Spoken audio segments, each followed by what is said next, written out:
I believe there are 4 things that every single person in this room controls that right now you choose not to control. But if you did, your world would change immediately. I have these deep pools of belief that you can play a bigger game. The real opportunity is to work with that 60% that sits in the middle. Because if we can get the large majority of them to go to the next level, to play a bigger game, you've got a business that will absolutely rock. My role at a conference is being so good that people go up to the conference organiser and give them a pat on the back. I think people trust me at conferences because I do what I say I'm going to do. In fact, I will do more than I say I'm going to do. You know, that's a concept that I implemented in business.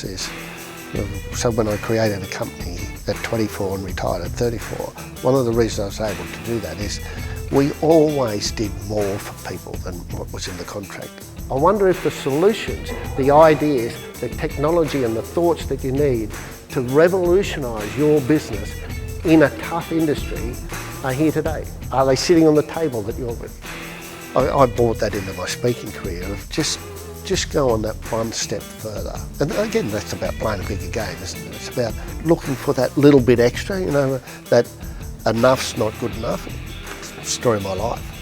60% of your employees can be influenced one way or the other on a daily basis. Pretty incredible, isn't it? There's 1,000 expectant faces in the room and they want something.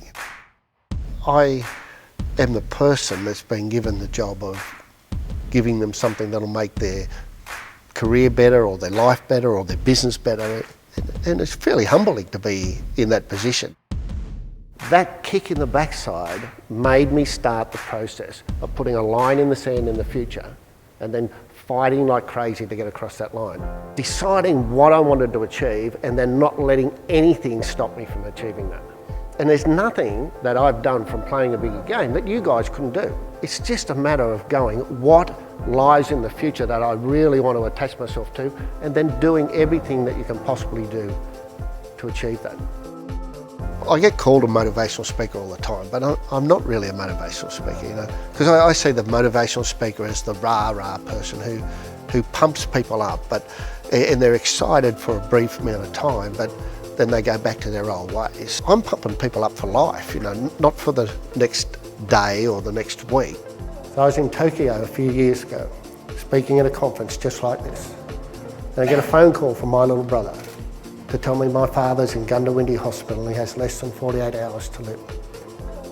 When I step onto the stage to tell a story, I'm actually in the story. I'm actually running that story through my head, so I'm actually living it on stage, and that's why people can relate to them so well. We need to allow Dad to forgive us.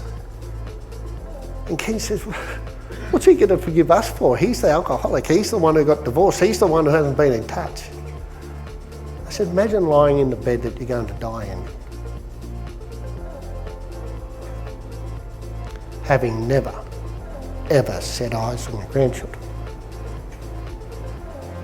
If I'm talking about owning your attitude, and then I tell you a story about the death of my dad, those two things come together and mean that when you walk out of here and think about attitude, you'll think about it in relation to the story. And so now you think about, geez, how Rowdy applied the concept of owning your attitude to the death of his dad is something I could do.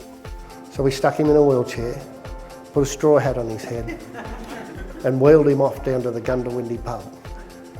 And I had the opportunity to have one last beer with my father. This is me and my little brother Ken when we got back to the hospital. We tucked Dad into bed. About an hour later, he looked up, gave us a wave, and drifted off into another world. But if you ever wanted evidence that when you are in complete control of your attitude, the world changes, this photo is it. I think we've lost the concept of being amazing. 1,000 people are going to be here today. I reckon if you ask those 1,000 people, do you think you're amazing? I reckon 995 of them would say no. And so the idea that at the end of this event, a lot more of them are going to believe they are, that's the game that I will play. You are the latest, greatest model in a long line of ancestors that have survived fire, famine, flood, disease, been courageous enough to step into the future so that everything that you have in your world and your business and your society today could come to fruition.